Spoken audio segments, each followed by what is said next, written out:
Cadê? Olha o sorrisinho dele. Sorria. Ai, o Vasco também. Ih, perdeu o brilho. O Vasco. Rapidinho. Aí, perdeu o brilho rapidinho, viu? Ficou fazendo... Só faltou uma palavra. Uma palavra. Tem notícia boa. Vocês estão de graça aí, tem notícia boa pra dar. Então, olha aqui, ó. O Vasco se reapresentou também. Vai ter uma semana livre de treino. Aí, vai encontrar o Internacional. Na volta, tem uma notícia boa? Boa. Então, Várias vai. ruins. Eita. Em meio a uma chuva, atrapalhou a reapresentação com um treino pesado no Vasco. O técnico Rafael Paiva fará trabalho intensivo na semana, de olho na partida contra o Internacional na quinta da semana que vem, em São Januário.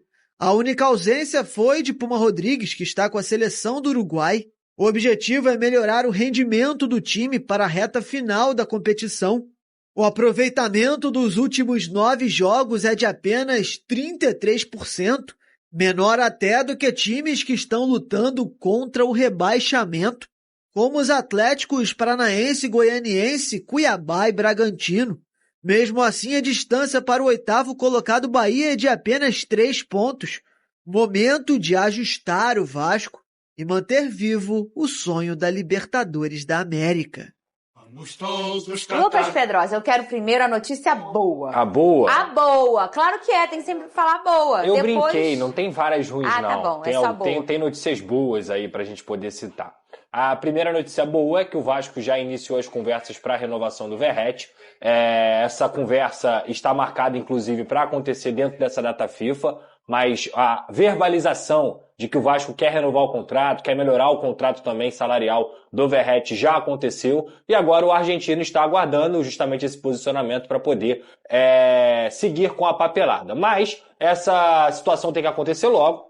O Verratti quer muito continuar no Vasco da Gama, ele se sente muito identificado com o Cruz Maltino. Ao mesmo tempo, ele quer que sua situação esteja resolvida até o momento que ele sair de férias, porque ele quer estar tranquilo da cabeça. O próprio empresário dele também esteve aqui 2 meses no Rio de Janeiro e também teve essas conversas com a própria diretoria do Vasco da Gama. Então é isso, o Verratti tem recebido sondagens, tem recebido ofertas, inclusive não só do futebol árabe, mas também sondagens do futebol brasileiro. Ele quer continuar no Vasco da Gama, mas ele também quer que o Vasco tenha um projeto esportivo, não só ele, mas também os grandes jogadores, Léo Jardim, o próprio João Vitor, Lucas Piton, todos os grandes jogadores querem que o Vasco tenha uma perspectiva para 2025. Porque esse momento do clube, o Vasco perdendo, tomando pancada, fora de casa o tempo inteiro, tem incomodado os jogadores internamente. Então a boa notícia é essa, que o Verratti quer ficar no Vasco, que o Vasco também já sinalizou que é a renovação contratual do Verratti, e falta colocar no papel, mas isso também tem que vir com um projeto esportivo para 2025. Imagina se ele não quisesse vender. Pois é. Tem ele quem quer. queira. Vem! Eu gosto de falar que eu gosto de ver a cara de ciúme dele. Olha lá. Não é? Não, eu acho o seguinte, eu falei até com o Pedro ontem, não custa nada tentar. O não você já tem, entendeu? Flamengo. Tem mesmo. O não você já tem. Ele não veste a camisa do Flamengo. É igual você tentar aquela mulher linda, maravilhosa. O não já tem, pô. Não tem. Vai, Pedrosa. A outra boa notícia... desestabiliza ele. A outra não tem. Calma, cara. Relaxa, pô. Tem muita gente que me pergunta sobre o grego, né? O Evangelos Marinakis, que é um grego, dono do Olympiacos, dono do Nottingham Forest. Ele sinalizou interesse para comprar o Vasco da Gama.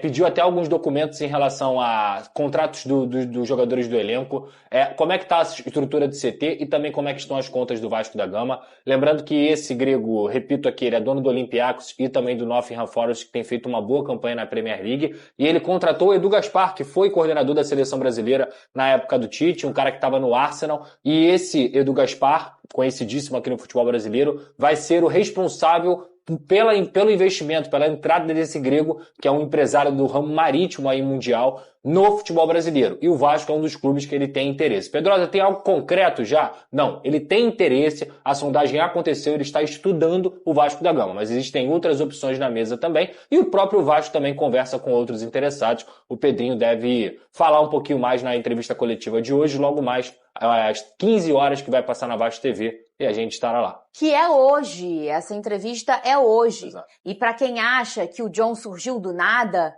O John surgiu do nada mesmo. Eu vou, inclusive, no quadro Jogando em Casa, lá que eu tenho na Botafogo TV, eu vou entrevistei já, a gente já vai em breve subir, o presidente do Botafogo, né, que tem um presidente, é o do Césio Melo. Ele vai contar como foi feita essa venda aí do Botafogo, que o John chega, bem John Textor, aos 48 do segundo tempo. Tinham outras empresas. Então, esse é um momento que o Vasco passa muito delicado da escolha. Claro. De você escolher uma empresa séria, de você escolher uma empresa que vai honrar o que prometer e de que vai levar o Vasco pro seu lugar que nunca deveria ter saído. Inclusive, já erraram numa escolha. Pois é, por isso que não pode mais errar. Seguindo aqui o nosso tabuleiro, já foi Vitória, Roberta, agora Cícero Melo, por favor, com as informações do Vasco. Pois não. Um abraço aí para vocês nos estúdios, Bruno, Mário, companheiros e fãs de esporte. Nós estamos aqui na porta de São Januário, onde às 3 da tarde vai acontecer uma entrevista coletiva já marcada e anunciada pelo presidente Pedrinho. Provavelmente o assunto principal será a SAF do Vasco, né? O Vasco avança em negociação, não existe ainda uma proposta oficial para a venda da SAF para o grupo do bilionário grego, o magnata Evangelos Marinakis. Ele é dono de 3 clubes na Europa, o Nottingham Forest da Inglaterra, Olympiacos da Grécia e o Rio Ave de Portugal. A rede contratou recentemente Edu Gaspar, executivo brasileiro, que estava trabalhando no Arsenal da Inglaterra. O grupo estuda a situação para entender o aporte necessário para comprar as ações da 777 Partners. A empresa americana pagou 700 milhões de reais por 70% das ações do Vasco. Vamos aguardar então essa importante entrevista coletiva do Pedrinho. Quanto ao Verrete, artilheiro argentino, 36 anos, o contrato dele vai até dezembro do ano que vem, com uma cláusula que dispara a renovação automática até dezembro de 2026, se o atacante atuar em pelo menos 60% dos jogos do Vasco no ano que vem. O Vasco topou fazer um ajuste do contrato e as negociações vão acontecer após o término do Campeonato Brasileiro. 70 jogos e 30 gols com a camisa Cruz Maltina. O Verrete, que já não faz gols há 44 dias, foi o artilheiro da Copa do Brasil com 7 gols. Para terminar, Campeonato Brasileiro, o Vasco está em 9º lugar com 43 pontos ganhos, faltando 5 rodadas para o término da competição. Próximo jogo, depois da data FIFA, será pela 34ª rodada, uma quinta-feira, dia 21 de novembro, em São Januário, 8 da noite, Vasco e Internacional. Dos 5 jogos que restam para o Vasco, 3 serão como mandante em casa, Internacional, Atlético Goianiense e Atlético Mineiro. E 2 como visitante fora de casa, Corinthians e Cuiabá. Voltamos aos estúdios. Bom, antes da gente se despedir, falar um pouquinho de Vasco, logo mais às 3 da tarde, o Pedrinho vai dar uma entrevista coletiva para explicar algumas situações, como a venda do potencial construtivo para a reforma de São Januário, e um assunto que se tornou notícia hoje, o grupo grego, comandado por Evangelos Marinakis, dono do Olympiacos, do Rio Ave, do Nottingham Forest, tem interesse em comprar o Vasco, já estuda a documentação para saber se vai fazer uma proposta oficial. Esse, com certeza, vai ser um dos temas que o Pedrinho vai responder durante a tarde de hoje. Fernandão, você acha que o Pedrinho, como presidente do Vasco, está deixando a desejar na transparência com o torcedor? Está faltando esclarecimento? Por exemplo, o Vasco não vem de um bom momento, são 2 derrotas seguidas, o torcedor quer explicações.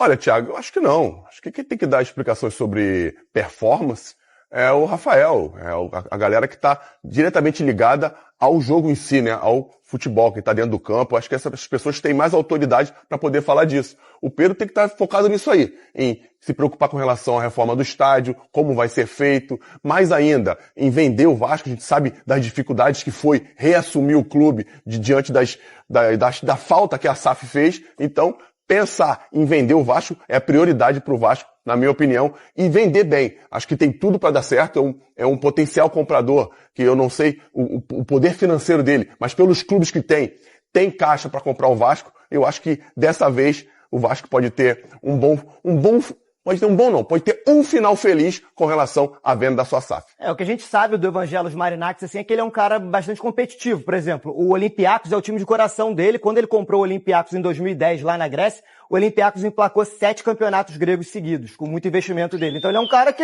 ele normalmente chega para investir. Mas aqui não pode ser presente grego, né? Não pode ser presente. O Papa, quando tu falou 7 consecutivos, o Papa me olhou assim. 7. Bons presságios pro Vasco da Gama. Preciso te falar agora sobre quem